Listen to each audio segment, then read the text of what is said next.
Tu le sais, j'adore tourner mes épisodes de podcast en studio. Mais pour passer à l'échelle, j'étais obligé de trouver un partenaire pour avoir mon studio directement en ligne. J'ai essayé pas mal de solutions et j'étais souvent hyper déçu. Un son de merde, une image floue, des problèmes de connexion à chaque fois. Et c'est là qu'on m'a parlé de Riverside, riverside.fm. J'ai essayé et j'ai tout de suite adoré.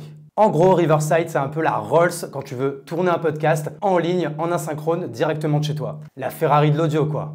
J'en fais peut-être un petit peu trop là, non? Avec Riverside, le principe est hyper simple. Tu prépares ton interview dans leur studio virtuel, tu définis les rôles de chacun, l'invité, l'intervieweur, le producteur. Tu envoies une invitation par mail ultra simple à ton invité, il clique, ça s'installe tout seul et c'est parti. Toi, tu enregistres ta voix et ton image de ton côté, ton interviewé, il fait pareil de son côté et Riverside fusionne le tout pour un rendu digne de ce nom. Et vraiment, je te le garantis, la qualité, elle est vraiment incroyable. Même avec une connexion moyenne et un ordinateur de base, ça fonctionne hyper bien. Et en plus, là, ils ont plein de nouvelles features qui sont assez ouf. Tu vas pouvoir personnaliser ton studio comme bon te semble. Logo, arrière-plan, police, tu choisis tout ce que tu veux. En gros, tu vas pouvoir créer ta propre identité visuelle en quelques clics. Mais attention, Riverside ne s'arrête pas au live. Leur éditeur vidéo est une véritable tuerie. Montage audio par pistes séparées, ajout de musique, d'images, de textes, bref, tu peux personnaliser comme bon te semble. Et ils ont même rajouté des outils IA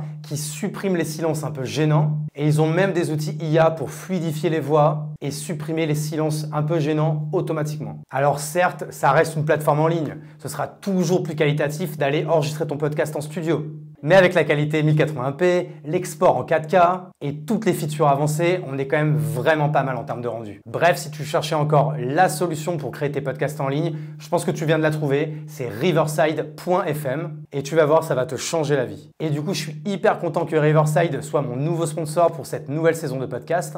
Et au passage, je t'ai négocié deux choses. Déjà, tu peux tester gratuitement en cliquant sur le lien qui est en description. Et avec le code LACHAPELLE, tout attaché, tu obtiens 15% de remise sur le format premium. Donc merci encore à Riverside de sponsoriser cette saison de podcast.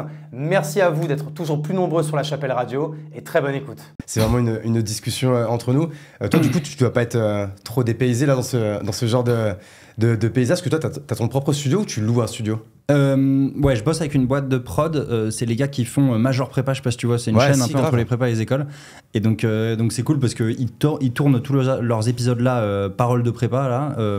Et ils ont réhabillé le studio, donc ça se voit pas trop, tu vois, que c'est le même truc. Ils l'ont réhabillé pour faire un peu ma DA avec du noir, du vert et tout ça. Mais je suis très content du studio, ouais. Et c'est quoi, c'est dans Paname ou c'est en région parisienne, c'est où? Ouais, c'est dans Paname, c'est à Malakoff. Ok, trop stylé.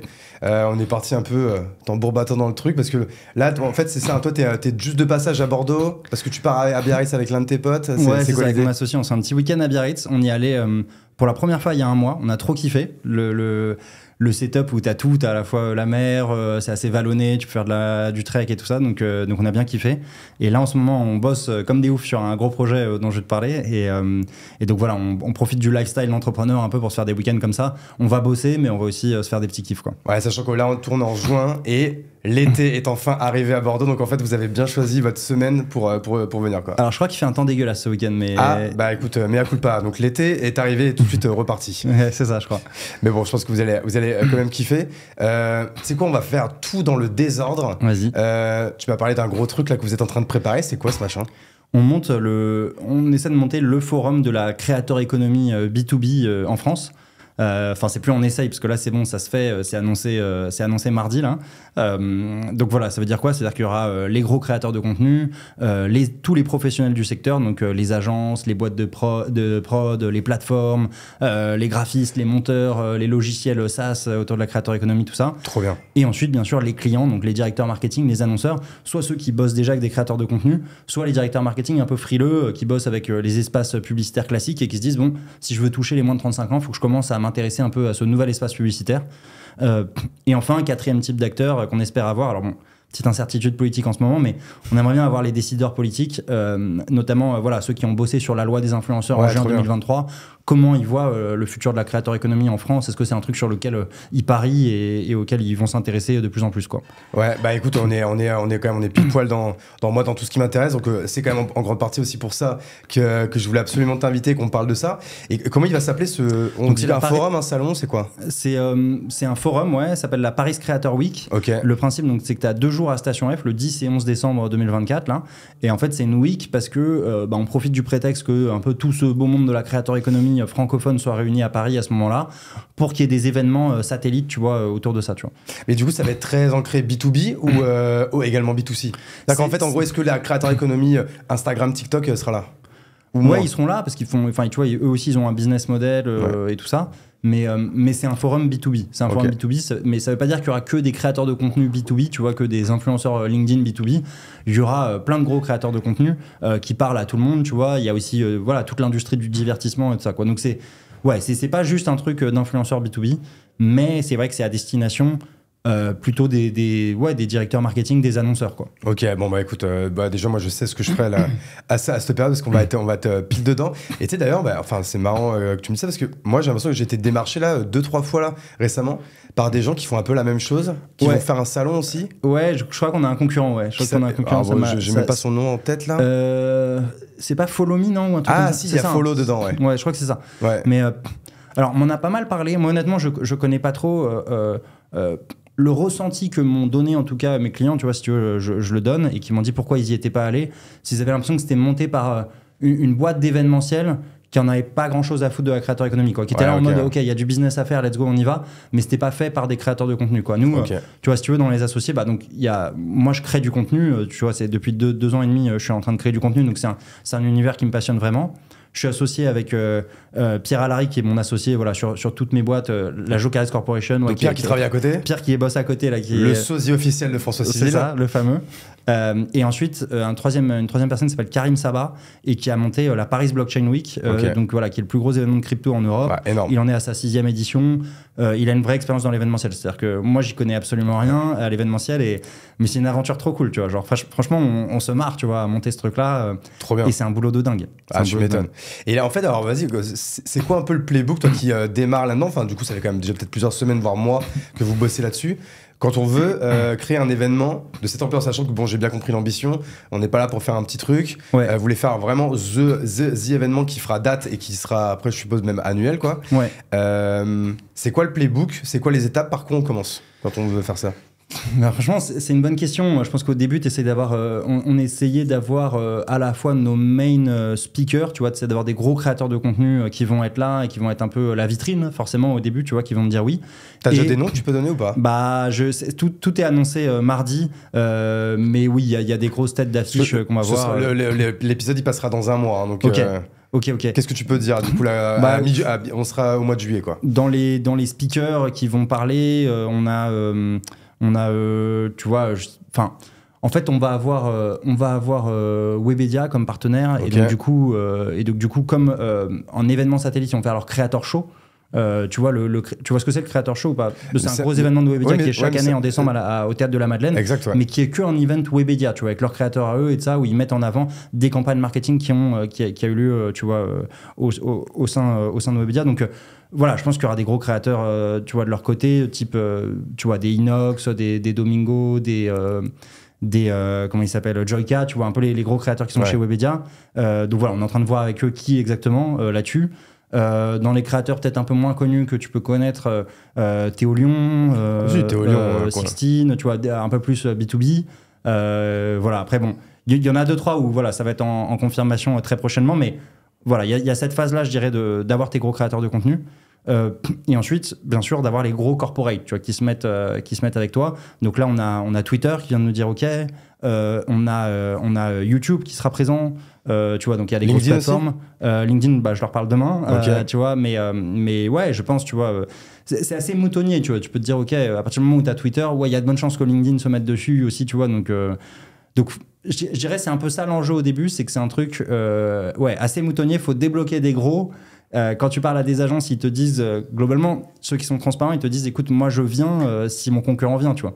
Tu parles à Bump, je sais pas, tu connais l'agence de Bump, Squeezie. oui, en fait, ça veut dire si tu t'invites Webedia, j'allais te demander si tu invitais Bump. Bump, en fait, c'est le concurrent de Webedia, qui a été monté par Squeezie notamment, et qui ont également McFly et Carlito, en fait, qui sont partis un peu avec les stars de Webedia. Bon, je sais pas si c'est bien passé à l'époque, mais en tout cas, il y a eu divorce, quoi. Ouais, il y a eu divorce, clairement, et c'est sûr qu'ils se sont montés un peu contre Webedia. L'image, c'est un peu, voilà, il y a un peu une diabolisation de Webedia, et nous, on s'est monté contre ça et tout ça. Bon, après, voilà, c'est des images, hein, bien sûr, mais oui, on leur parle. Enfin, tu vois, nous, l'idée, c'était vraiment. Donc, comment ça va se passer ? Je vais peut-être te préciser un peu. Pendant 2 jours à Station F, voilà, tu as des stands. Tu vois, chacun, comme dans un forum classique, chacun fait du business. C'est là pour présenter un peu ses solutions. Et à côté de ça, à Station F, il y a 2 salles. Il y a la main stage et la junior stage. Je crois que la main stage, c'est à peu près 350 personnes. La junior stage, 150. Et il y a des keynotes de 20 minutes toute la journée. Peut-être que tu as envie de présenter, je sais pas, un Inoxtag veut présenter la campagne marketing qu'il a fait où il a monté l'Everest avec un Air Up qui est une boisson, une gourde olfactive, tu vois. Et qui donne beaucoup de thunes pour la créateur économie en ce moment. Ouais. Donc voilà, ils veulent montrer une campagne, pourquoi c'est bien passé. C'est quoi, en fait, l'intérêt de faire une campagne sur la créateur économie ? C'est quoi les taux d'engagement que tu peux avoir dans une campagne comme ça versus des campagnes sur des médias plus traditionnels, tu vois. Donc vraiment, expliquer ça, faire des comparaisons de ROI, de KPI, tu vois, très précises pour que ça parle à des directeurs marketing.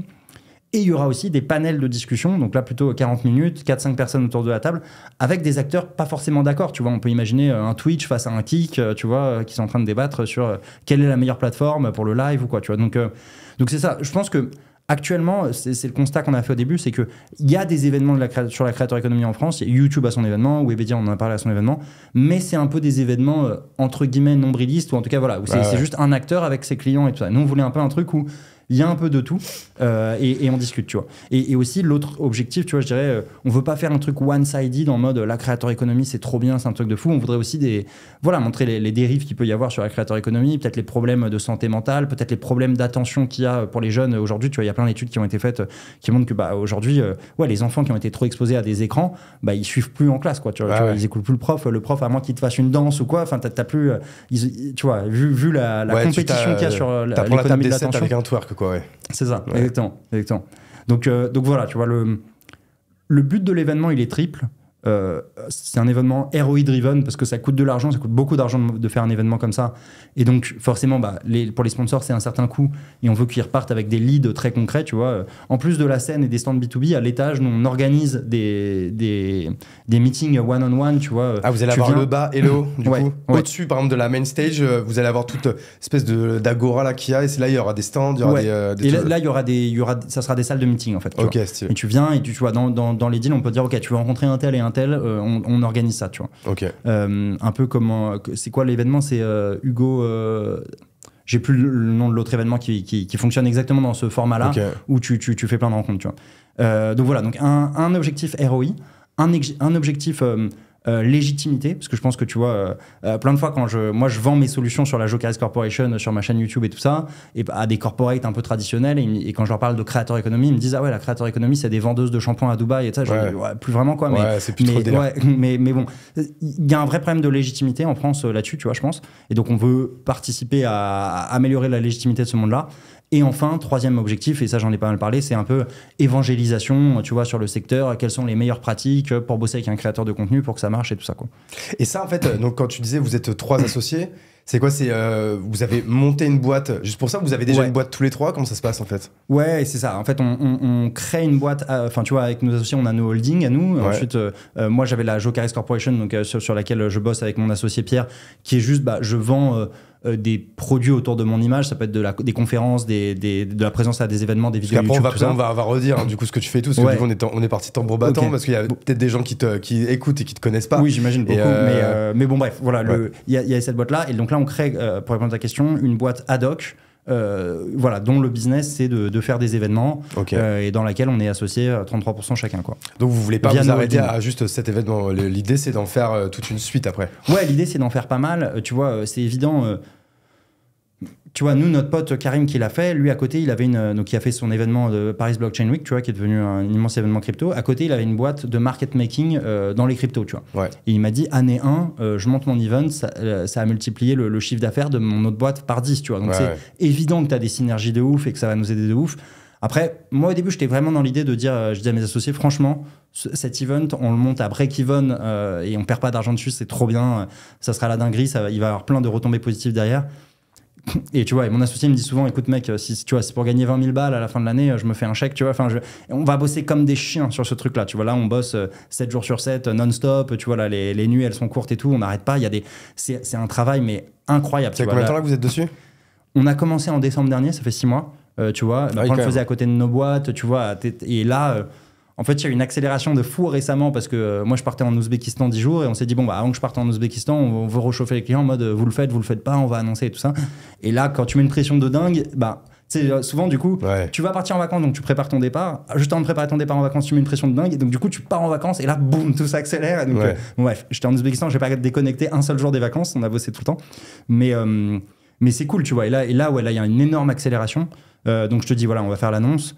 Et ouais, non, c'est trop bien. Mais donc, on veut essayer de se payer. Et puis, au-delà de nous payer, nous, faut payer, tu vois, faut payer Station F, faut payer les stands, il y a la soirée VIP, il y a la graphiste, le monteur, parce qu'on va faire pas mal de création de contenu autour de ça.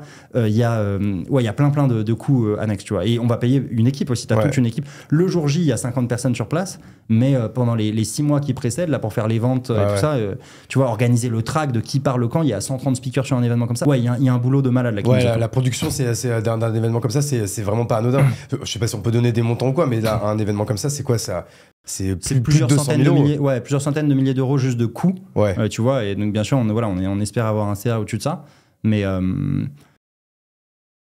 pense que on va bosser comme des chiens sur le truc, tu vois. Et tous les trois, on a nos business à côté. On considère que notre temps vaut un petit peu d'argent et qu'on peut se rémunérer, tu vois. Donc, en fait, faut pas s'excuser pour dire ça, mais Donc écoute, bien sûr, on va essayer de tu vois, que ce soit quand même rentable pour nous de faire ce truc-là, mais même si je pense que même si ça ne l'est pas, ça serait une super opération, tu vois.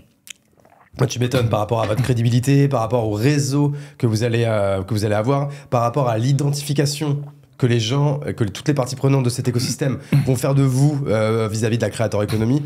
C'est le ROI, il va forcément être dingue.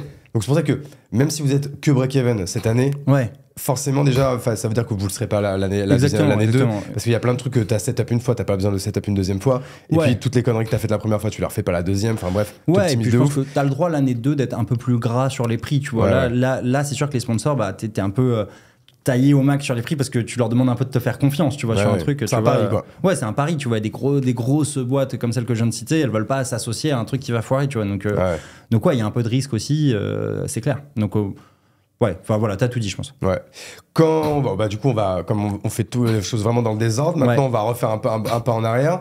Parce que c'est vrai que même moi, dès que je veux dire ton prénom, je réfléchis. Parce que pour moi, t'es Jocaris, le youtubeur. Je t'ai découvert comme ça. D'ailleurs, c'est marrant, tu parlais de Théo Lyon tout à l'heure. C'est dans l'épisode que vous avez fait avec Théo que je t'ai découvert. Chez moi ou chez lui, du coup? Lui chez toi. Lui chez moi, ok. Donc en fait c'est récent, c'était genre il y a quoi, il y a 2-3 mois peut-être? Ouais, c'était il y a 3 mois, je crois. 3-4 mois, voilà. Donc en fait avant je te connaissais, c'est vrai que je connaissais, j'avais déjà vu ta tête, Jocaris ça me parlait, j'avais déjà entendu des gens en parler, mais c'est le premier épisode que je regardais et après je me suis mis à en regarder beaucoup d'autres, notamment avec la CMO de Payfit, t'as eu Jean de la Roche-Brochard aussi. Ouais. Je suis Jean de la Roche-Brochard, j'ai eu alors moi mes vidéos qui ont le mieux marché parce que je viens un peu j'ai eu un passage dans le gaming et dans le, tu vois, et donc j'ai fait des vidéos avec des acteurs connus dans le monde du e-sport, du gaming, Zerator, Skyheart, je sais pas si ça va te parler, mais c'est le mec qui a fait les events. Voilà, tu vois, par exemple, moi faire un événement type event, c'est mon rêve de ouf. Donc pour ça, quand tu me parles de ton événement, ça me fait kiffer parce que moi, tu vois, dans ma liste des choses que je rêverais faire, il y a marqué faire le event de la créateur économie. Tu vois. Ok. Bah écoute, franchement, t'es le bienvenu, on pourra en discuter, tu vois, voir quel rôle tu peux jouer dans le truc et tout. Si je peux vous aider, encore une fois, gratos et tout. Trop chaud, mais ça on en reparlera hors podcast. Mais donc du coup toi comment on peut même être un petit peu avant en fait, avant de devenir peut-être créateur de contenu ou quoi, tu viens d'où, comment t'es arrivé dans ce bordel là? Bah écoute, moi j'ai bossé en banque, j'ai bossé 7 ans chez Goldman Sachs où j'étais changement d'ambiance quoi. Changement un peu d'ambiance. Où je vendais des produits dérivés à des banques privées, des brokers, des assureurs et tout ça. C'est les produits. Je sais pas si t'as une assurance vie aujourd'hui. J'en ai peut-être une, je sais pas. Bon, c'est ma femme qui gère les finances. Ok. Bon, les produits qu'on te vend en assurance vie, en général, c'est mon métier, c'était de les créer. À la base, j'étais ce qu'on appelle un structureur, et puis après, ça a été de les vendre, quoi. Donc voilà, j'ai fait ça pendant 7 ans. Là, tu m'as moins fait kiffer qu'avec le event de la créateur économie. Moi, le truc qui me drivait là-dedans, je suis un gros geek, tu vois. Donc le truc qui me drivait là-dedans, c'était le côté mathématique, tu vois. Et c'est vrai que c'était épanouissant pendant 2-3 ans. Et après, après les 3-4 années suivantes, ça l'était moins. Ouais. Et voilà, écoute, complètement à 30 ans. Parce que c'est des années importantes en plus. C'est ça qu'en fait, c'était entre 26 ans et 30 ans, bon voilà, c'était sans plus quoi. Bah, peut-être que j'exagère. Je dirais, les 2-3 premières années, le kiff, c'était très mathématique et je m'épanouissais. Les 2 années suivantes, t'as le côté, t'apprends à être un sales et à débloquer des business avec des clients qui te détestent. Tu vois, t'arrives, t'es Goldman Sachs en France, tu te prends une porte dans la gueule direct, tu vois, un client, tu vois, donc ça, c'était cool, c'était marrant. Tu vois, de prendre des parts de marché à des acteurs qui sont en situation monopolistique comme BNP Paribas et Société Générale, tu vois, donc ça, c'était fun. Et ensuite, les 2 dernières années, le moment où je passe ce qu'on appelle vice-président, tu vois, qui est un titre pompeux en banque qui veut juste dire que VP. Ouais, VP. Ça veut juste dire que t'as fait 6 ans sans te faire virer, en gros. Ouais. Ce qui est déjà pas mal. Mais voilà, c'est ça que ça veut dire. Tu vois, il y a dans une boîte comme Goldman Sachs où il y a 35 000 employés dans le monde. T'as entre 5 et 10 000 VP, tu vois. À mon époque, je crois qu'il y en avait 5 000. Et là, ils ont augmenté de fou. Tu vois, c'est un peu comme... je sais pas si tu joues à des jeux vidéo, mais c'est un peu comme sur League of Legends. Chaque année, ils augmentent le nombre de diamants de master juste pour saucer ton ego. Tu vois. Bon, alors, je joue pas, mais je vois un peu tu vois la pratique. Ok. Bah, donc, c'est un peu la même chose. Bref, à 30 ans, je me rends compte que les gens autour de moi, la majorité, sont là juste pour la thune et que moi, en vrai, ça me drive pas trop. C'était pas ça qui m'excitait, tu vois. Ouais. Et donc, voilà, je me dis, écoute, faut que je fasse autre chose. Et là, il y a ce truc... je vois mon grand frère, il bosse en Silicon Valley. J'ai pas mal de potes aussi qui sont partis là-bas. Et là, mon grand frère me chauffe en mode putain, là, en 2021, tout le monde s'excite sur la creator economy en Silicon Valley. Ah ouais. Et donc, il me chauffe en me disant vous en France, je pense que vous vous réveillerez dans 5 ans. Tu vois. Et là, je me dis putain, mais en vrai, moi, j'y crois aussi de ouf. Il y a peut-être un truc à faire. Donc, je me dis let's go, je me lance dans la creator economy. Du coup, pour comprendre la creator economy, alors je t'ai sollicité par des Amazon, des Google et tout pour vendre un espace publicitaire, mais je me suis dit ok, j'en ai marre d'être côté corporate, de prendre 0 risque dans ma vie, j'ai de la thune de côté, je vais prendre des risques, donc je deviens moi-même créateur de contenu et c'est comme ça que je vais comprendre comment ça se passe. Tu démarres par quoi? YouTube direct? Je démarre par Twitch. Je lui ai montré qu'un papy comme moi, à 31 ans, pouvait atteindre un niveau semi-pro en jeu vidéo. C'est dur de dire papy pour 31 ans. C'est très vieux. Dans les jeux vidéo, c'est très vieux. C'est très vieux. Il faut savoir que les réflexes dans le cerveau humain, en fonction de comment tu commences à t'entraîner, bien sûr, mais en moyenne, ça a commencé à baisser à partir de 20 ans. Tu vois, en général, les jeux vidéo, si t'as pas commencé, si à 16 ans, t'es pas repéré, il y a peu de chances que tu fasses une carrière de ouf en jeu vidéo. En e-sport, ouais. Donc ouais, moi en me lançant à 31 ans, tu vois, avec le peu d'expérience que j'avais avant, et je dis que je vais atteindre le niveau master. Master, c'est top 0,5% à LoL sur 125 millions de joueurs dans le monde. Les gens pensaient pas du tout que j'allais y arriver. Et voilà, écoute, je me lance en 2022. Pendant un an, en gros, il se passe rien parce que j'essaye de tout faire à la fois, me développer sur les réseaux, communiquer cette aventure sur LinkedIn et tout ça, animer mes streams, tu vois, les streams, les lives sur Twitch, faut faire un peu une sorte de one-man show, tout en jouant à un jeu qui est ultra compétitif. Donc forcément, je fais tout à la fois, donc il se passe rien. Ouais. Et début 2023, j'ai pris la décision de tout arrêter et de m'entraîner 12 heures par jour, 6 jours sur 7, coaché par un ancien joueur professionnel. Ok, ouais. Tu t'es chauffé grave. Ouais, je me suis chauffé là. Ouais. Là, je me suis chauffé. Et voilà, écoute, donc en avril 2023, j'ai atteint mon objectif. Le tout, je l'ai fait en live et tout, donc c'était cool parce que j'ai repris les lives juste avant de l'atteindre, quoi. Ouais. Et voilà, et c'est là que je commence à avoir une communauté. Et là, attends, là juste, en termes de e-sport, t'as un niveau quoi, quasi semi-pro. Enfin, semi-pro. Tu peux faire des compétitions, tu gagnes de l'argent, tu peux avoir des sponsors. C'est quoi en fait? Ça veut dire quoi semi-pro dans l'e-sport? Ouais, je pouvais jouer là à ce moment-là dans un club en Turquie ou quoi. Tu vois, pas un club de fou, mais tu vois, j'aurais pu jouer dans un petit club à ce moment-là. Parce qu'il y a des clubs en fait avec des divisions et tout. Ouais, bien sûr, bien sûr. Okay. Les joueurs pro gagnent très très bien leur vie, mais c'est très dur d'être joueur pro, tu vois, genre statistiquement c'est beaucoup plus dur que dans les autres sports traditionnels, quoi. Okay. Mais bon, tu vois, après à 31 ans j'allais pas me lancer là-dedans, tu vois, là j'étais en fin de course, tu vois, sur un truc comme ça, mais en fait ce qui s'est passé c'est juste que j'ai commencé à me faire découvrir parce que les gens ont vu ancien vice-président Goldman Sachs devenu master sur LoL, ils se sont dit soit le mec est un énorme mytho, soit non mais c'est la baseline elle est sympa, quoi. La baseline c'est sympa, elle est accrocheuse.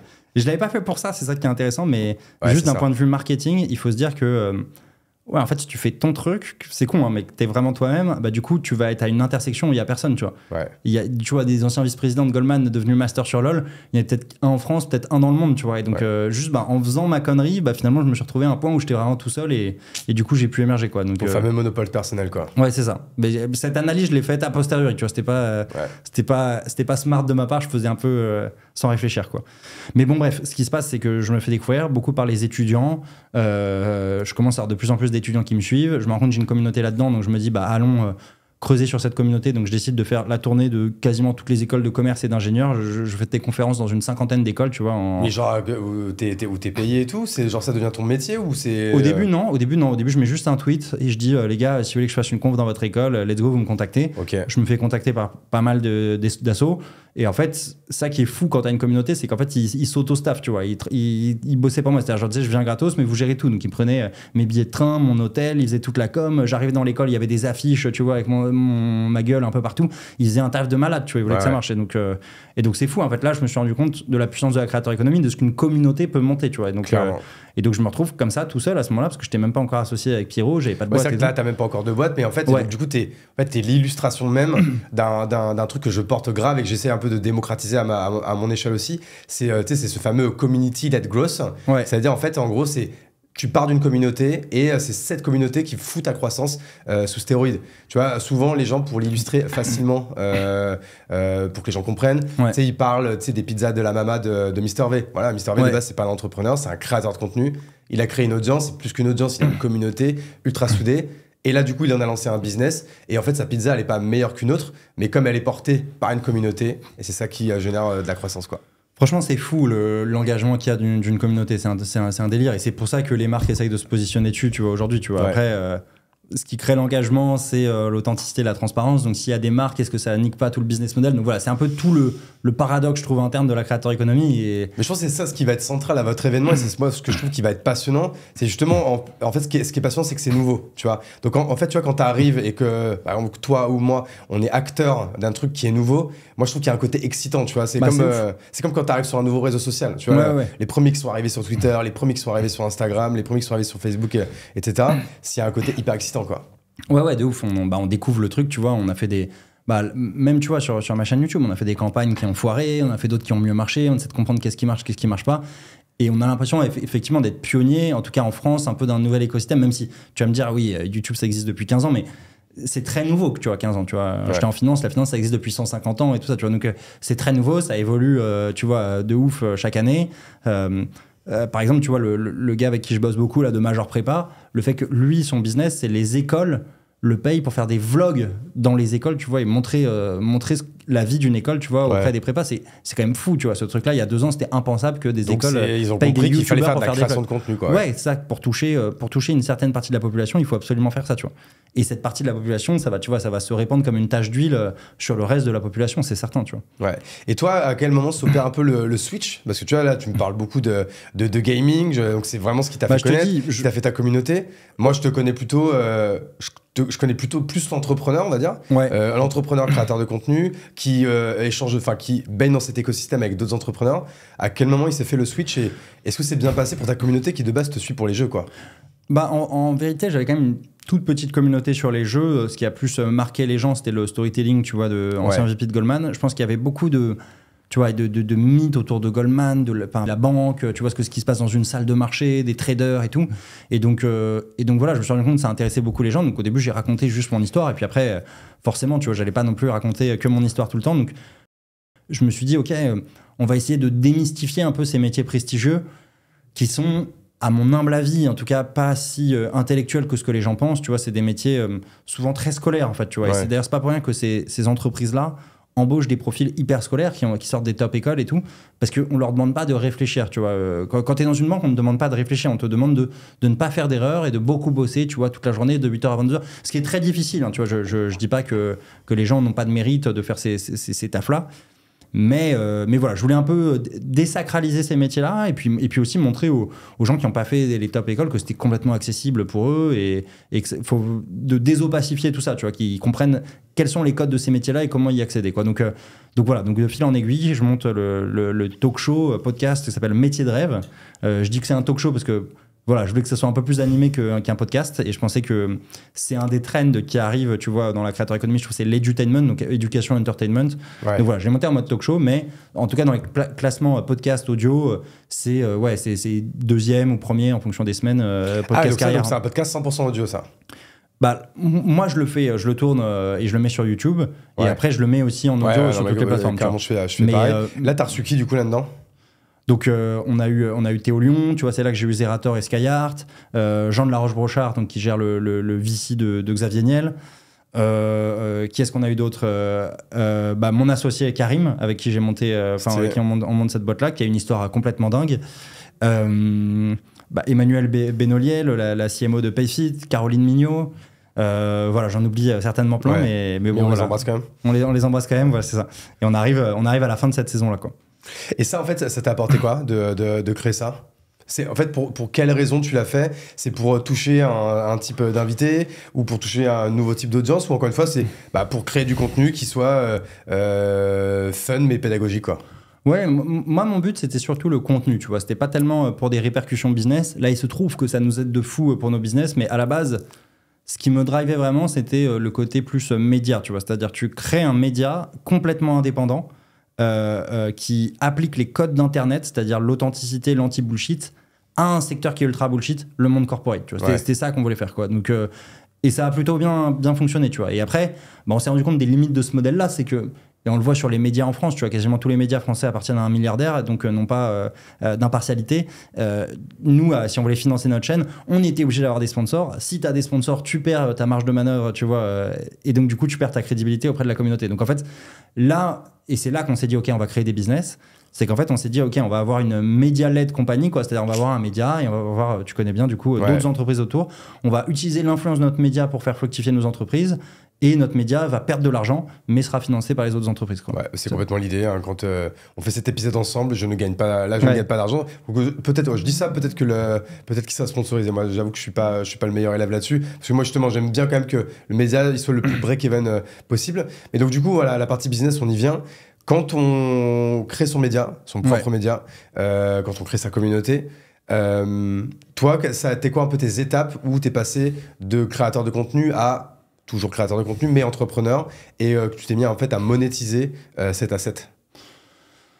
En vrai, très vite, tu vois, je me suis rendu compte que je pouvais commencer à monétiser très très vite. Donc, les premiers clients qui sont venus me voir, c'est des entreprises qui se sont dit, on va faire ce qu'on appelle de la promotion marque employeur, tu vois, c'est-à-dire promouvoir que c'est cool de bosser dans notre entreprise auprès d'une audience de jeunes qui viennent des écoles les plus prestigieuses françaises, tu vois. Et ce que j'avais, tu vois, moi j'avais la chance effectivement d'avoir une des audiences les plus qualifiées, tu vois, en France, en tout cas sur les jeunes étudiants, tu vois. Donc ça intéressait énormément les entreprises. Donc j'ai fait des partenariats avec des cabinets d'audit, avec des banques, des cabinets de conseil, tu vois, qui voulaient recruter. Et comment t'es arrivé à les intégrer dans ta communication pour que ça reste cool?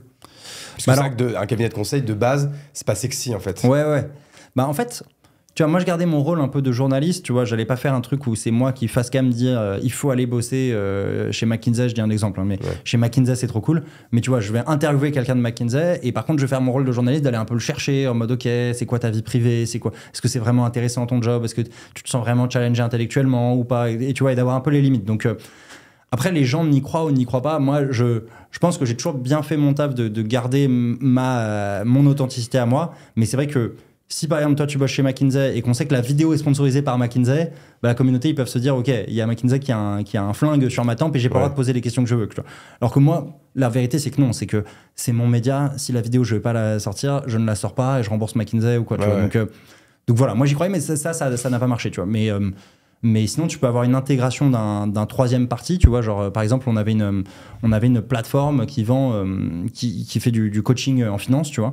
Et donc, je faisais une interview sur quelqu'un qui a un job en banque, et à un moment, tu mets une intégration, donc c'est-à-dire moi qui présente la plateforme pendant 1 minute et demie sur un contenu de 2 heures, ça te rémunère moins, mais ça te rembourse bien tes coûts de prod de l'épisode, quoi. Donc, t'es à break-even, quoi. Alors qu'une vidéo qui est complètement dédiée, tu vois, à la marque, ça se vend 5 fois plus cher, quoi. Ouais, mais le problème c'est qu'en termes de quali, tu feras moins de c'est plus dur à faire, c'est ça, c'est plus dur à faire. Faut que les gens pour que les gens y croient, c'est plus dur à faire, Donc toi quand même t'es devenu une véritable entreprise là-dessus, donc si je fais un peu la chronologie, c'est tout de même assez récent. C'est genre quoi, c'est 2021, 2022?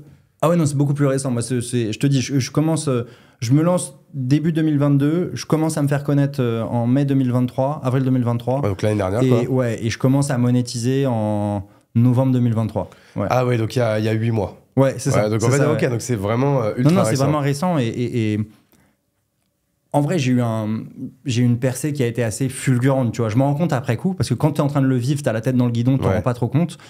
Mais là, maintenant, je le vois, ou j'ai d'autres expériences de gens qui me le disent et tout, mais moi, ça me paraissait naturel, tu vois, mais Et ce truc-là, tu vois, j'en parle pas mal. Là, je viens de sortir un vlog de qu'est-ce que me fait la notoriété, tu vois. C'est-à-dire qu'en fait... C'est exactement la question que j'allais te poser après, quoi. Est-ce que ça te fait plaisir quand il y a un mec qui dit « Oh putain, je charise ». Ouais, franchement, ouais. Tu vois, genre là, récemment, c'est des questions que je me suis posées. C'est pourquoi je fais ça, tu vois. Il y a un an, personne ne me connaissait. Aujourd'hui, à Paris, je peux pas sortir de chez moi sans qu'il y ait un gars qui me reconnaisse. Tu vois. Ah ouais, on en est là quand même. Quel que soit le milieu où tu vas te promener, quoi. Ouais, c'est ça. Ça veut pas dire que ça fout un dawa et tout ça, mais je vois, tu vois, soit un mec qui vient et qui me dit qu'est-ce que tu fais, soit qui kiffe pas, soit parfois tu rencontres des haters aussi, des mecs où tu vois, soit tu vois un gars qui te reconnaît ou quoi, mais ça, à chaque fois ça arrive, tu vois. Ça n'existait pas avant, tu vois. Il y a un an, bien sûr, personne ne me connaissait, tu vois. Donc, et les gens aussi, souvent, tu vois, quand j'en parle avec des potes, ce qui est marrant, c'est qu'ils s'en rendent pas compte parce que les gens me disent mais attends, mais c'est ouf, mec, t'as 45 000 abonnés, comment dans la France sur tes 40... Ouais, mais en fait, tu vois, rien que sur Insta, on touche 1,5 million de comptes différents, tu vois, c'est pas de vues, c'est de comptes différents tous les mois, tu vois. Donc en fait, en France, ou tu vois, de francophones, de comptes différents qui te voient par mois, il y a peut-être 2,5 millions de Français, tu vois, ou un truc comme ça, en tout.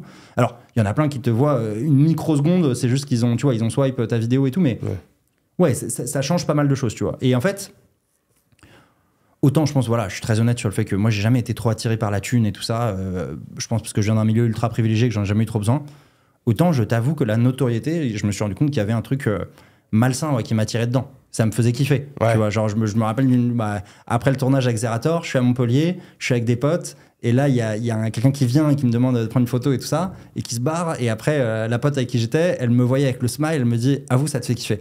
Et je lui dis « Franchement, ouais ». Tu vois, et genre, je le vois, c'est oui, tu vois, t'es à Montpellier, tu t'attends pas, il te rend compte que là, il y a quelqu'un, ce que tu fais, ça compte pour lui, il a kiffé, telle vidéo, il a dit « Ouais, ça m'a inspiré ». T'as donné une phrase intéressante. C'est en fait, ce qui fait plaisir, bien sûr, il y a l'ego qui est flatté et tout, mais en fait, t'es surtout flatté de dire « le mec, c'est cool, il a aimé ce que j'ai fait, quoi ». C'est-à-dire qu'on se casse le cul, en fait, à créer du contenu, c'est du travail, c'est du boulot, et on n'essaie pas de le faire de base que pour des vues ou de la notoriété ou quoi. On le fait pour apporter de la valeur, et bien sûr, que de fil en aiguille, ça soit un cercle vertueux aussi pour nous, pour notre business ou quoi.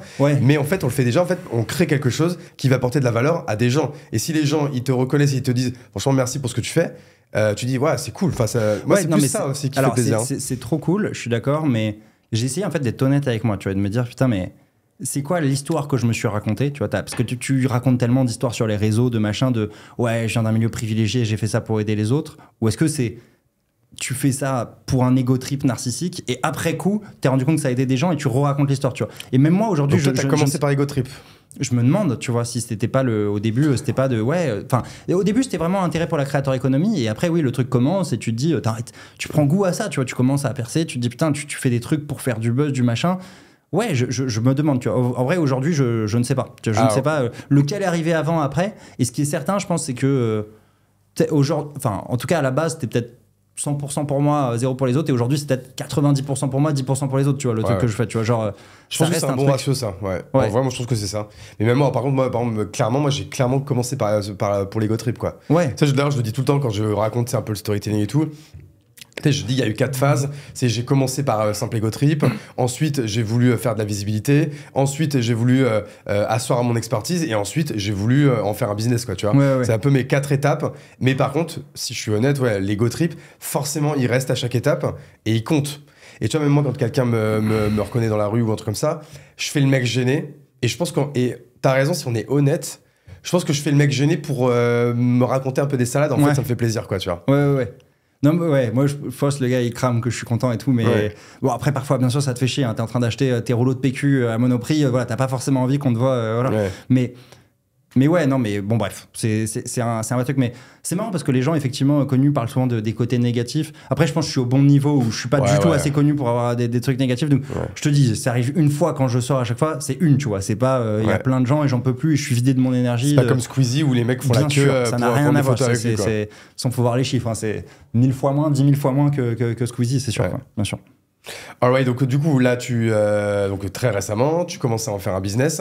Aujourd'hui, peut-être que tu partages pas tes chiffres ou quoi, mais on peut parler de chiffres, hein, si tu veux. Alors moi, ça m'intéresse de connaître les chiffres et surtout en fait de savoir c'est quoi le split, quoi. Quels sont les différents business que tu as réussi à mettre en place depuis un peu moins d'1 an, quoi.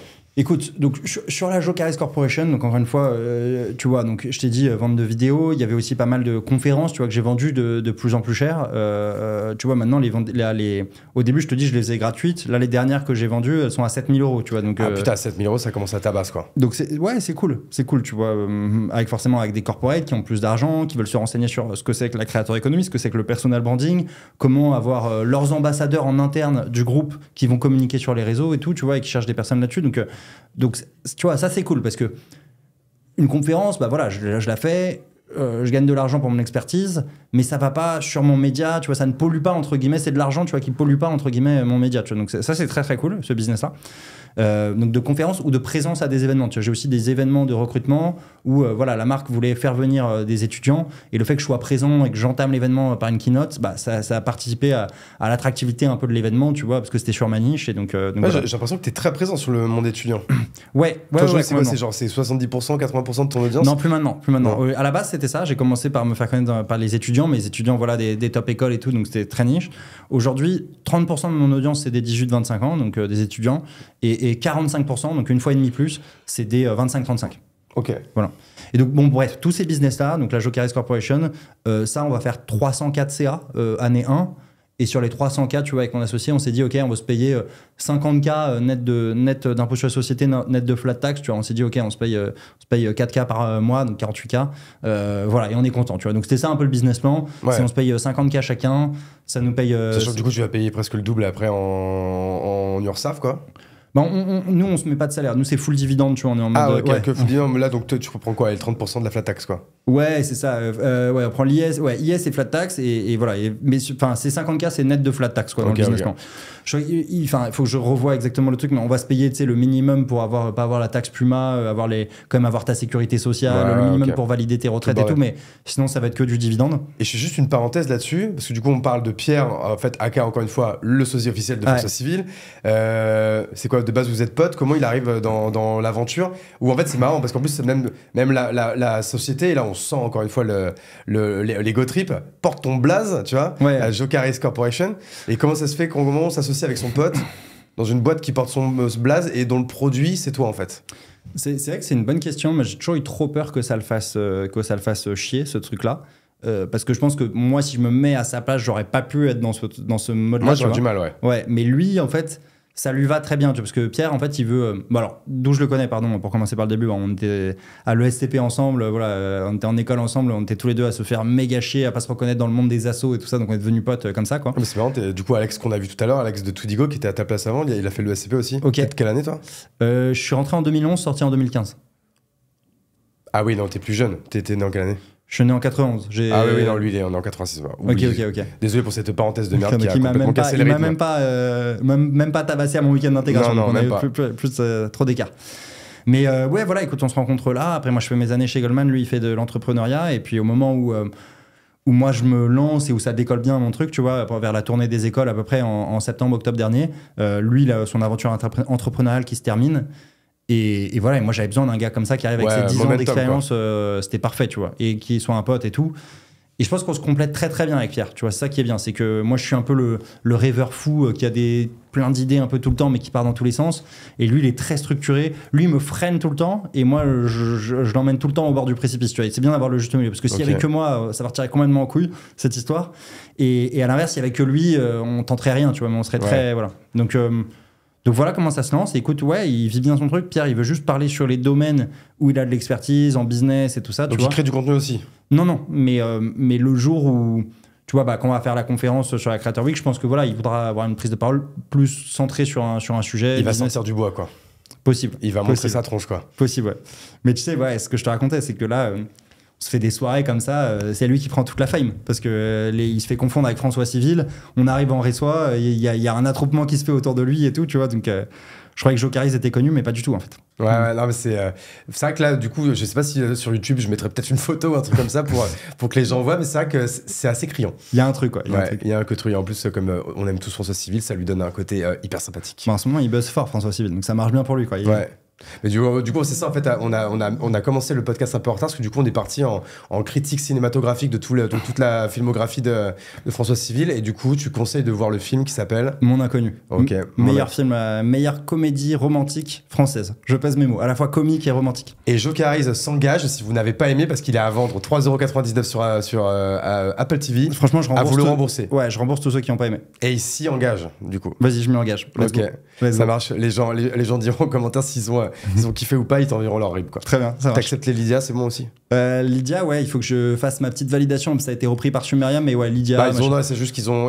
En fait, tout le monde pense ça. Ah, mais Lydia, ils vont avoir mon numéro après si je fais Non, c'est juste Lydia, en fait, qui. Tu sais, ils avaient Lydia compte, tu sais, en mode banque. Et Lydia, en fait, je te fais un Lydia.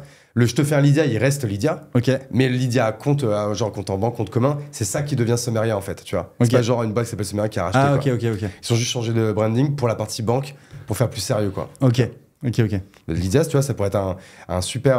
Nous, on les a en client, ça pourrait être un super partenaire, quoi. Termine ça et après, on parle un peu business, ouais. Alright, du coup, on en était où? Bah, en fait, du coup, on arrive presque à la fin de la chronologie, parce que là, vous démarrez le business en octobre-novembre dernier. Ouais, c'est ça. Et en fait, l'idée, du coup, de l'event, parce qu'en fait, le but de l'event, c'est quoi? C'est que ça devienne un peu votre top produit, en fait, de la Jokerise. Ouais, je pense. Alors, c'est une autre boîte, du coup. Même si c'est une autre boîte, mais bon. C'est ça. Mais ouais, je pense qu'à terme, ça peut être le top produit, ça peut envoyer du business vers d'autres boîtes. On va aussi créer une boîte un peu de...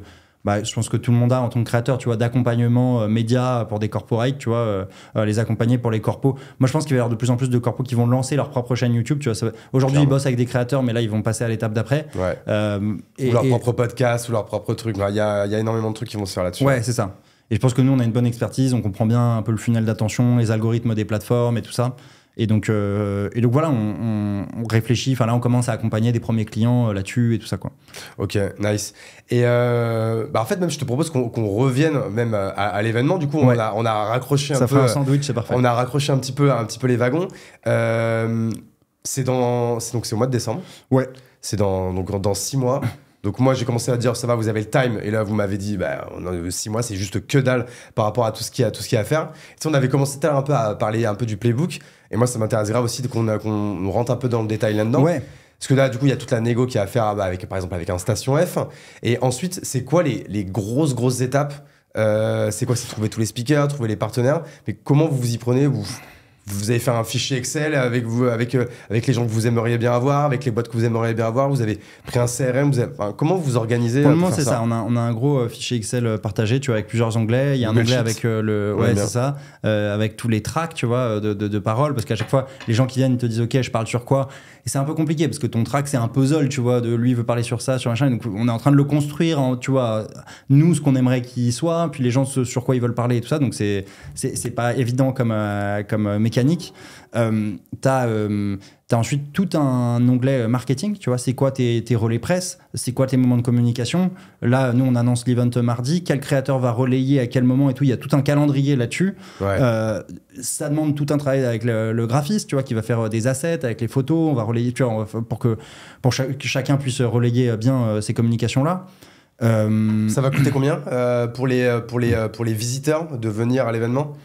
Il y a plusieurs, que vous allez plusieurs billets. En fait, ce qu'il faut savoir, c'est qu'en événementiel, sur la billetterie, d'après Karim, le gros des places, il part à la fin. Donc là, du coup, on a tenté de faire des billets hyper early bird, tu vois, pour vraiment incentiver les gens à venir, où c'est la moitié du prix du full price. Là, vous avez déjà commencé? Bah là, on est en train de mettre en place toute notre billetterie. Là, je te dis, c'est annoncé mardi. Mais oui, donc du coup, on a réfléchi à notre offre. Ouais. On a réfléchi à notre offre. Ça va être combien la place? En gros, je crois que la moins chère, ça aussi entre 300 et 1200. Tu vois, il y a des personnes qui vont faire payer le moins possible, qui sont les petits créateurs de contenu. Tu vois, on a envie de les aider, tu vois aussi.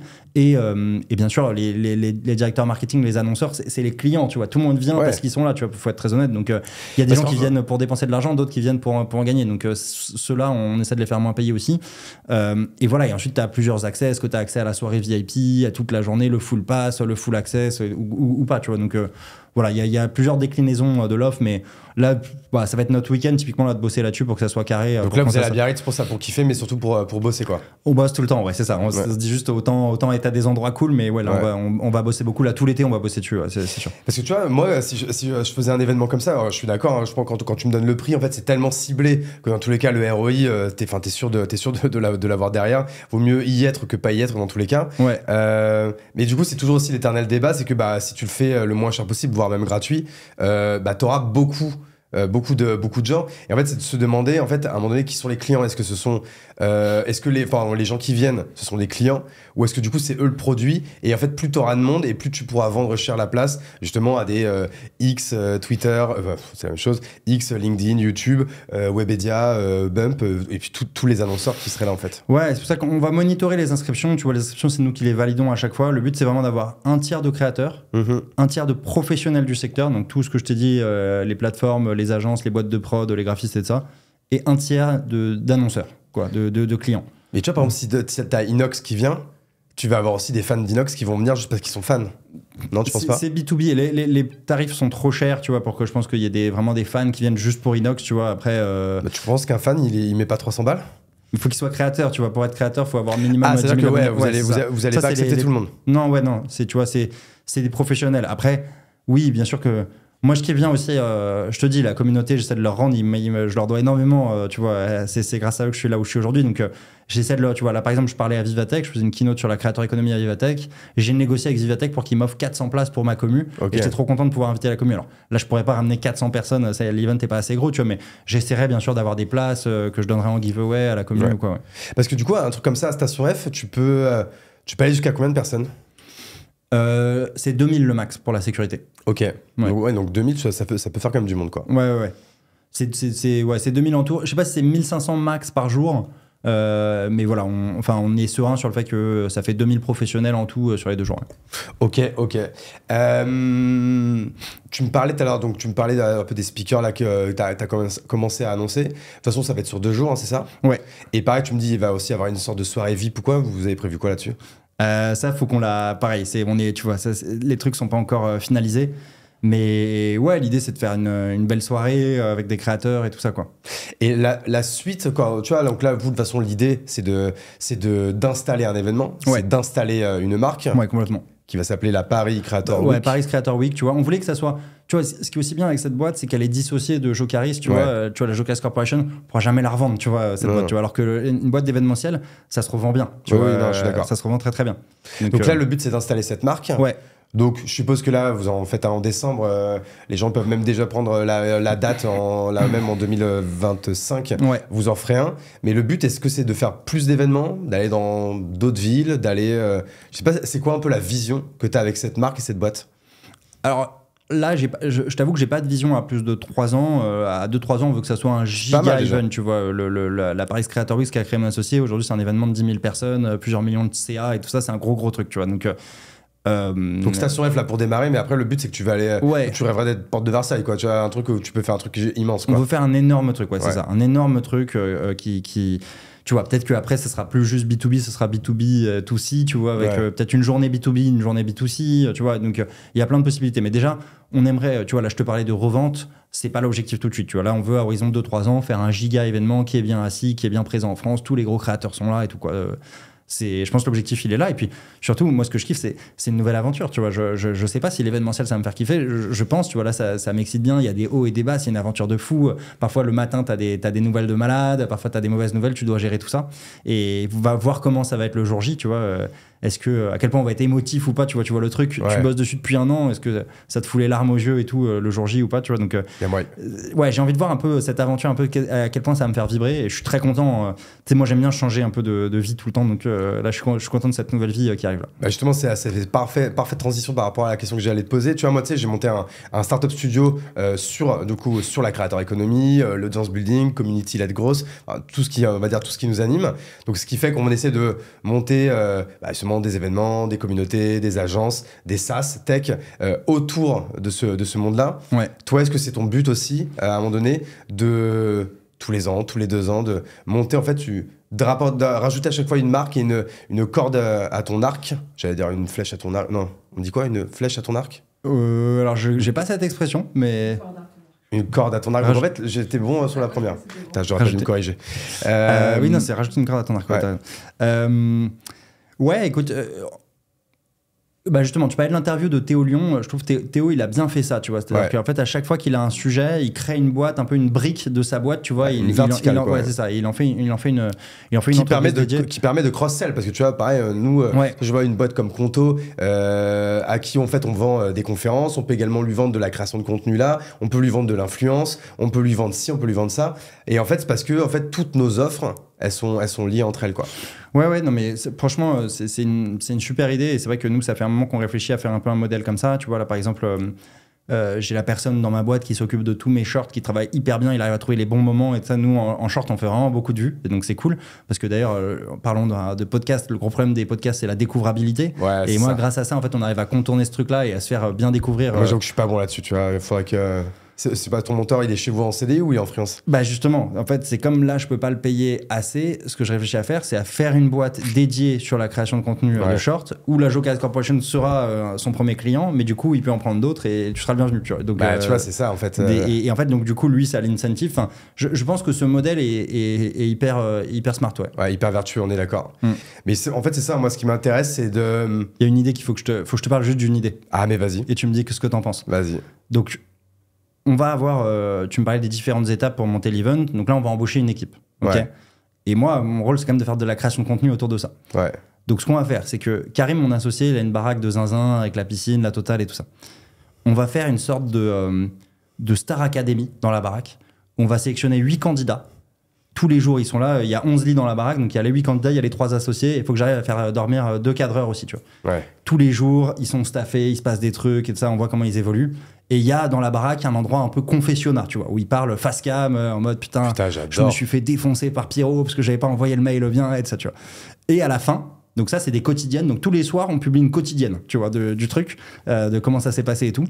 Et à la fin, il y a le prime où chacun présente un peu ce qu'il a fait. Et donc on en garde 4 qui vont bosser avec nous ensuite sur les 3 mois jusqu'à l'event en décembre. Ok, putain, c'est. Et comme dans les quotidiennes de la Starac, tous les jours il y a un peu un invité, tu vois, un peu une star qui arrive et ça, un Théo Lyon qui débarque, qui vient raconter son expérience, vous devrez faire ci, vous devrez faire ça et ça, quoi. Donc voilà, ça c'est en train de cook ça. Et voilà, je voulais avoir ton feedback. Non, franchement, bah moi, en fait, justement, mais c'est parfait parce que, tu vois, alors déjà, j'adore l'idée. Je pense que du coup, c'est hyper YouTubeisable, tu vois. C'est avec encore une fois, le bon montage, le bon truc et tout. Par contre, je pense que c'est un boulot de dingue. C'est un boulot de dingue. C'est-à-dire que là, le boulot de prod, encore une fois, ceux qui connaissent pas trop le monde de la vidéo, quoi, ils peuvent pas se rendre compte. Mais si tu veux faire un truc qui marche, qui soit hyper entertainment, tout en restant aussi un peu pédagogique et hyper intéressant, il faut un montage hyper léché ou quoi, tu vois. Souvent, je prends l'exemple, tu connais forcément, qui veut être mon associé ? Non, pas ça. Qui est l'imposteur, le truc de Squeezie. De Squeezie, ouais. Et tu vois, moi, à chaque fois que je regarde ce truc, tu vois, moi qui aime bien les images, tout ça et tout, tu regardes, c'est des formats qui durent genre 45 minutes. Ouais. Et franchement, je pense qu'il se passe pas 2 secondes sans qu'il y ait un changement de plan, sans qu'il y ait un petit truc rajouté, un petit effet ou quoi. Et là, tu te dis, mais là, le temps de montage, de prod du truc, c'est juste dingue, tu vois, et les gens se rendent pas compte. Et tu vois, là, j'étais en train d'imaginer les images de ce que tu étais en train de me décrire. Je pensais pas à ce niveau-là, mais ça peut être un gros temps de prod, quoi. Tu vois. Non, mais je pense que c'est une prod de fou. Mais par contre, ça serait dingue, tu vois. ça serait dingue. Mais il faut trouver le juste milieu entre. Faire un truc bien, mais c'est sûr qu'on peut pas s'éclater à coups de dizaines de milliers d'euros sur la prod et de ça. Mais voilà. Mais ça, en fait, c'est un peu toujours le truc parce que pareil, moi, je réfléchis. Alors moi, tu vois, je suis presque un peu plus, alors non, j'allais dire un peu plus corpo que toi. Non, en fait, en vrai, on est vraiment dans les mêmes milieux, quoi. Mais pareil, moi, j'ai envie de faire des contenus YouTube je te dis, voilà, qu'est-ce qui est pas encore fait? Parce que tu vois, là, je fais des interviews, j'adore parce que ça me permet de te rencontrer, de rencontrer des gens. C'est quand même du contenu qui intéresse parce que franchement, j'ai personne qui me dit que c'est de la merde et la plupart des gens, justement, au contraire, me remercient pour ça. Donc, c'est un bon format, c'est mon format fil rouge que je ferai tout le temps. Mais tu vois, j'aimerais faire d'autres trucs qui n'ont pas été faits et qui, comme tu le dis, sont éducationnels. Je sais pas si ça se dit ce mot. Et qui sont très divertissants. Voilà. Mais en fait, à chaque fois, je me dis, mais en fait, à chaque fois, tu pars dans des prods où je pense que c'est difficile de faire des trucs qui coûtent moins de, je sais pas, 30-40 000 balles, quoi, tu vois. Ouais, c'est clair. Non, mais t'as raison. Après, je vais voir. Mais je pense que le plus dur, c'est de trouver vraiment la bonne idée, un truc qui marche. Et après la prod. Enfin, franchement, c'est une question aussi de maîtrise de coût, quoi. C'est-à-dire, tu peux faire un truc pourri très cher, comme tu peux faire un truc bien, tu vois, pas hyper cher, quoi. Donc, Mais là, pareil, tu vois, par exemple, là, tu vas faire ça. Donc, en effet, pour moi, il va te falloir pas une armée de monteurs, mais il va te falloir quand même des mecs assez solides et qui travaillent vite, tu vois. Parce que le but, ce machin-là, c'est pas de le sortir en novembre quand tout le boulot aura été fait, quoi. Ouais, c'est de le ressortir relativement vite. Alors, quotidienne, j'exagère peut-être un peu, tu vois, peut-être ça sortira pas le soir même, mais peut-être tous les 3 jours, il y en a un qui sort, tu vois, un truc comme ça, quoi. Mais donc, du coup, Et déjà, c'est faire des un petits truc comme épisodes. ça serait quoi, des trucs de 10 minutes? Non, je pense un peu plus long quand même, tu vois. Ouais, mais... donc, tu vois, c'est quand même pas mal. Hein. Ouais, non, il y a un boulot. Mais écoute, c'est en train de cook, c'est pour ça. Tout n'est pas finalisé, mais moi, je suis hyper hype pour le truc. Et bien sûr, c'est de la création de contenu au service de notre event de fin d'année. Donc, mais tu sais que pareil, ça, tu vois, c'est clairement le genre de truc où, bah, tu vois, après, tu te poses pas la question, par exemple, si t'as un sponsor. Tu vois, si t'es un mec, tu dis, bah voilà, écoute, ça va être pendant 2 semaines, il va y avoir 7 épisodes de 20 minutes, on pense qu'on va faire X vues, nous, la prod, ça nous coûte tant, est-ce que ça te chauffe? Voilà, après, en fait, tu te fais un peu plus plaisir, quoi, tu vois. Ouais. Après, mais toi, j'ai l'impression que c'est pas trop ton ADN de faire ce genre de bail, quoi. C'est-à-dire d'aller chercher un sponsor pour produire quelque chose. Moi, je préfère. Enfin, je pars toujours de l'idée, tu vois. Je me dis, il faut que l'idée soit bien, tu vois. Je pense que c'est l'offre qui crée la demande et pas l'inverse, tu vois. Ouais. Et, tu vois, je commence jamais la réflexion avec un sponsor, tu vois. Je cook vraiment solo dans ma tête et après, je dis, est-ce que c'est bien, tu vois. Et je fais la même chose avec mon associé. Enfin, mon associé, il revoit mes contenus YouTube, mes posts LinkedIn, mais la V1, c'est toujours moi, tu vois. C'est genre, je fais ma connerie, comme ça peut être vraiment un truc vraiment qui, tu vois, unique, qui vient de ma tête et qui a été influencé par personne. Et après, oui, bien sûr, il faut essayer que ça soit financé, quoi. Pour que l'idée sorte, quoi. Mais je réfléchis pas à l'idée avec un sponsor, jamais. Non, ok, je comprends directement. On va arriver à la fin du podcast. Je pense qu'on a fait un bon tour. En tout cas, moi, je suis hyper content qu'on se soit rencontrés. Je trouve là, en fait, pendant le podcast, j'ai pensé à 10 000 trucs. Je me suis dit, non, ça peut pas se dire devant une caméra. Mais en tout cas, je suis très, très chaud pour votre événement. Trop du bien. coup, quand les gens ils écouteront le truc, on sera, je pense, au beau milieu de l'été. Ok. Est-ce que là, du coup, il y aura déjà des histoires de billetterie, early birds ou quoi? Tout sera open là. Tout sera open et ça sera le moment aussi de candidater pour le bootcamp, la Star Academy de la Paris Creator Week. Donc, et ça, il faut. Où est-ce que les gens te suivent? Où est-ce qu'ils ont toutes ces infos là? Moi sur ma chaîne donc Jokaryz sur LinkedIn, YouTube, Instagram et tout ça. Jokaryz. Ouais, Jokaryz exactement. Il y a tout et là on va créer là on est en train de créer les pages officielles de la Paris Creator Week et tout ça, mais tout sera relayé sur ma chaîne également, quoi. Donc voilà. Tu prends quoi d'ailleurs comme tool pour la billetterie? Tu vas prendre genre un Eventbrite ou un truc comme ça ou C'est les associés, ça. Ça, c'est pas toi qui gère. Moi, je fais le contenu, je fais la partie émergée, mais les gars sérieux, qui bossent, c'est mes 2 associés. Ouais. Ok. Mais je crois que c'est ça qu'ils ont pris, ouais. Et du coup, on te retrouve aussi sur LinkedIn. Et tu sais que je crois qu'on n'a pas dit ton nom. Ah oui, ton nom. J'allais dire ton nom civil, tu vois, on est vraiment dans le civil depuis tout à l'heure. Mais c'est comment tu. Mon nom complet, c'est Marc Lesage Moretti, parce que mes 2 parents ont voulu garder le nom. Et en plus, c'est compliqué, quoi. Ouais, c'est ça. C'est pour ça que Jokaryz, c'est beaucoup mieux. Mais sinon, voilà, Marc Lesage Moretti sur LinkedIn. Exactement. Je sais pas si on tape Jokaryz, on te trouve ou pas? Si on tape Jokaryz, on me trouve normalement. Après, parfois, on tombe sur ma boîte, la Jokaryz Corporation. Mais c'est que non, parce que justement, j'ai tapé Jokaryz, parce que je dis putain, mais il s'appelle Marc, et je me rappelle plus son nom de famille. Ouais. Je tapais Jokaryz, et en effet, tu tombes sur ta boîte, et là, du coup, bah, comme t'as pas 1000 salariés, on te trouve direct. Ok, d'accord. Mais voilà, mais sinon, taper Marc Lesage Moretti. Parce que tu peux pas te mettre à Jokaryz sur LinkedIn, ça me rend ouf, tu vois. Genre, j'ai vu. Mais t'aurais pu, je crois, le mettre. Tu sais, le mettre en fait au milieu de ton blaze. Ouais, en fait, c'est ça. Donc moi, j'ai Marc, entre parenthèses, Jokaryz Lesage Moretti. Ah oui, donc j'aime pas du tout. Ouais. J'aimerais avoir juste Jokaryz. J'ai vu Hardisk, il a mis Hardisk, et en nom de famille, il a mis point. Non, parce que tu vas mettre prénom et nom, c'est les champs obligatoires. Ouais, mais tu mets un point du coup. Je mets genre Jokaryz point. Jokaryz point. Tu penses en vrai, c'est on s'en fout de Marc Lesage Moretti en fait du coup. Ouais, je suis d'accord, mais Jokaryz point, c'est bizarre, non, ou non? Ah, je sais pas. Bon, bah, vous me direz. Non, mais vas-y, on débattons. Non, mais en tout cas, merci à toi. C'était vraiment cool. On va vraiment suivre ça avec grande attention. Et en tout cas, c'est cool. Bah, tu fasses vraiment partie des gens qui essaient vraiment de démocratiser un peu ce nouveau marché.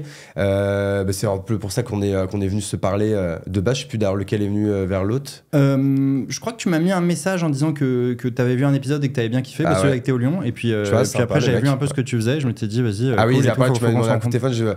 On s'était vu en visio. Je sortais du padel, je me rappelle. Ah oui, ok. Ah oui, J'étais en voiture. t'étais au volant, ouais. Ouais. Je me rappelle. Non, mais Allez. écoute, très cool. Franchement, merci beaucoup de m'avoir invité. Trop content d'avoir pu échanger avec toi. Et puis, écoute, à l'occasion, peut-être que ce sera toi qui seras chez moi next time, quoi. Eh On ben, verra. franchement, avec grand plaisir. Moi, je prendrais beaucoup plus de fame que toi. Tu vas en prendre en venant chez moi. Je vais faire les petites mentions légales de fin Vas-y. d'épisode. Si vous écoutez sur YouTube, évidemment, vous mettez un petit like, vous vous abonnez, vous mettez un petit commentaire. Ça fait plaisir pour le référencement. Parce qu'il y a quand même beaucoup de taf derrière, beaucoup d'heures passées. Ça coûte cher aussi. Donc, juste un petit like et un petit abonnement en récompense. Ça fait plaisir. Ça fait toujours plaisir. Si vous êtes en audio, c'est là où vous êtes le plus nombreux. Là, c'est hyper important, pareil, de mettre 5 étoiles. Je sais que ça peut être chiant, faut sortir du truc et tout, mais bon, ça vous prendra vraiment 2-3 secondes. Encore une fois, c'est gratuit. C'est bon pour votre karma. Et je vous enverrai des gâteaux par la poste si vous faites ça. C'est pas vrai du tout, mais en vrai, ça fait vraiment plaisir aussi. Et on n'oublie pas qu'il y a Mon Inconnu à regarder. Et Mon Inconnu. Et un remboursement à demander. Et un sinon remboursement satisfait. Apple TV. Non, ça, je sais plus si c'est sur Apple, je l'ai vu. Je crois que c'est sur Apple, moi, que je l'avais acheté, ouais. Ouais, je crois que c'est ça. Attends, on va voir, c'est la dernière page que j'ai ouverte. C'est complètement sur Apple. Et toi aussi, hein, l'offre, elle est valable pour toi aussi. Et l'offre, elle est valable, mais vas-y. En vrai, je le regarde ce week-end. Et pendant que toi, tu seras à Biarritz, en train de charbonner, Ouais. grave sur la Paris Creator Week. Paris Creator Week, ça va rentrer. Merci à toi, je vais m'arrêter là. Merci à tous. À bientôt dans La Chapelle Radio. Et Dieu vous bénisse. Bisous. Bisous.